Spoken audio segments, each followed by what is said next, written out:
Hey guys, Void here. Thank you very much for checking out the video. Hope you're all doing well today.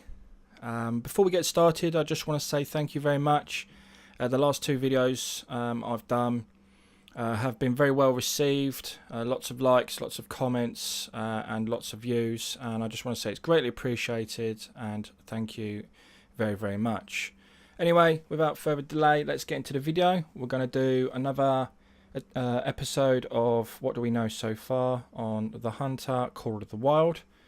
Today's date is the 29th of September for reference. So, what do we know so far? Part 2, I suppose. So this week there's been 2 live streams by the devs. There was one on Tuesday for Xbox, and then there was one on Thursday for PlayStation 4. They didn't do one for PS4 Pro. Yeah, they were really fun live streams. We had the developers in the live chat talking to the viewers and things like that. They were answering questions as well while playing the game. And yeah, it was a lot of fun. The game seems to run very, very well. It looks great. We didn't get, I wouldn't say we didn't get a 100% accurate likeness of the graphics because they were streaming in 720 and the console versions can do 900.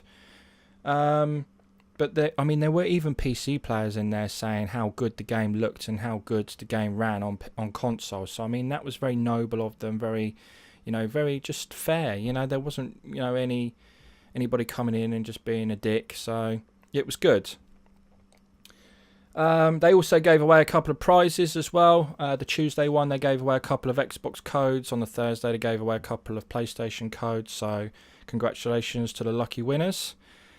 Like I said, there was a lot of questions flying around, and hopefully we'll have some answers for some of the questions we had in the last video, and we know a bit more additional information as well, so let's run through it.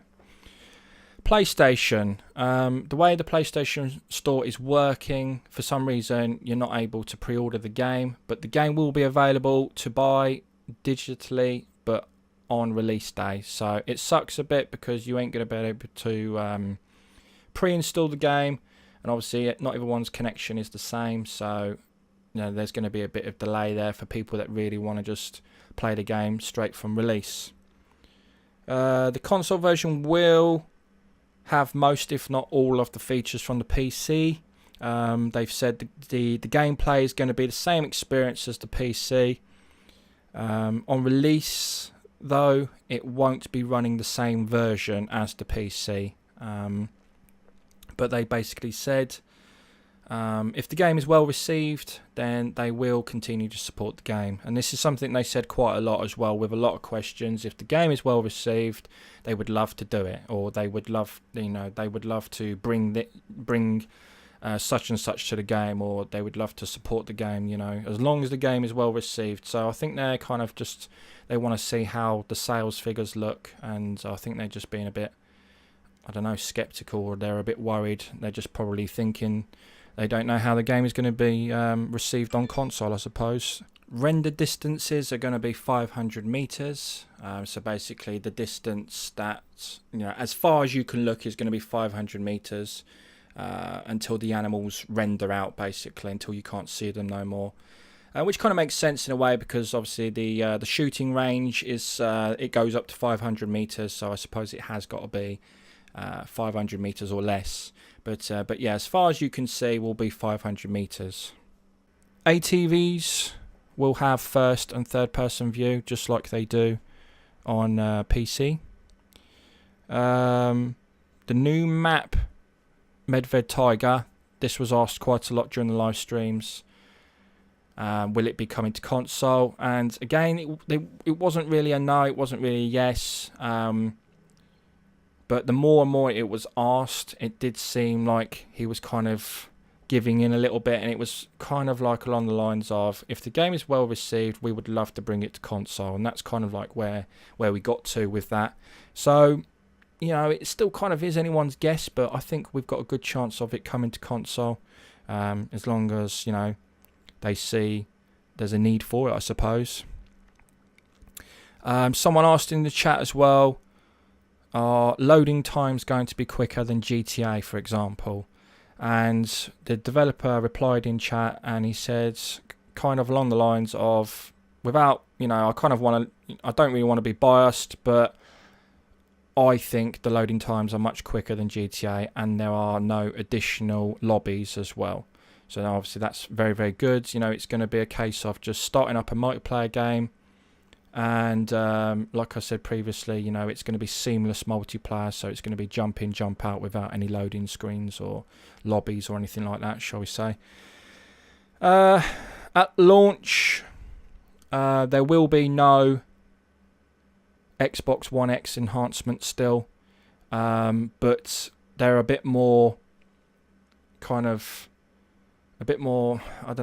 assertive now, where they're actually saying that there will be an update for Xbox One X. I mean, this question has been asked an awful lot over the last week, and they're kind of at the point now where they're saying, we pretty much are going to be making an Xbox One X enhancement update. And I think it's only fair, really, because there is a PS4 Pro update, so it's only fair they do it for Xbox One X, I suppose. So as we know, the map is 50 square miles. And I actually spoke to somebody yesterday who was playing it on PC, and he was playing Hirschfelden, and I said to him, are these maps really that big? I mean, 50 square miles, is it really as big as it sounds? And he showed me, while he was live streaming, and he said, if I go from the bottom left corner to the top right corner, it will take me about 2 hours, over 2 hours to walk from one side of the map to the other.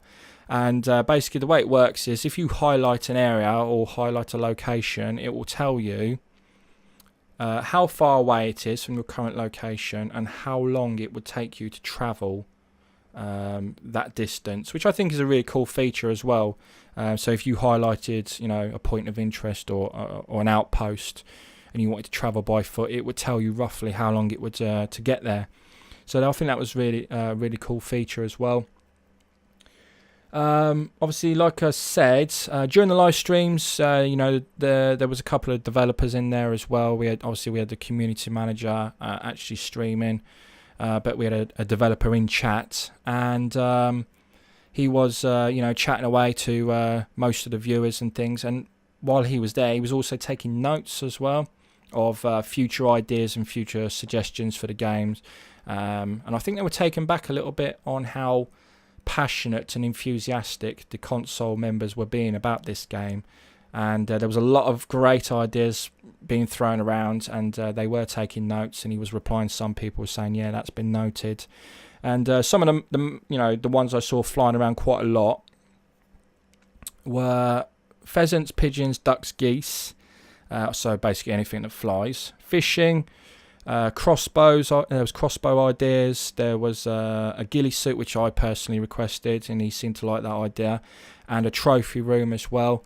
So obviously somewhere where you can show off your collection and your game that you've collected and stuff like that. So I'm not sure if that's going to be like a trophy lodge or a trophy cabin or something like that, but something along them lines. They all seem to be really good ideas, really well received by the developers, and I think if the game's very popular and it sells well, I think they will continue to support it. They'll put a lot more time and effort into the console version of the game as well. And obviously another one that was mentioned quite a lot in chat was Bigfoot. So I think they're playing with us with this one as well. It was kind of like, some people said, are there any Easter eggs in the game? They kind of replied, well, if we told you, they wouldn't be Easter eggs. Some people were saying, is there a Bigfoot? They were like, Bigfoot, what's a Bigfoot? So I think they are kind of toying with the idea, because they kind of want to keep the whole mystery thing behind it, so it keeps people guessing. But I think it would be pretty cool if they ever did add one, and there was like a very, very small percentage of actually finding a Bigfoot, like a 1% or even a 0.5%, because I mean, no one's ever found one in real life, so I think it kind of makes sense to make it a very small percentage of actually seeing or spotting one in the game. So I think that's pretty much it, guys. Hopefully I've answered people's questions again. I've brought everyone up to speed, and the video's been informative again. If you've got any additional questions, please feel free to drop them down below in the comments section, and I will try and find out the answer, or I'll answer you immediately if I do know. And same as always, guys, until next time, take care of yourselves, and bye for now.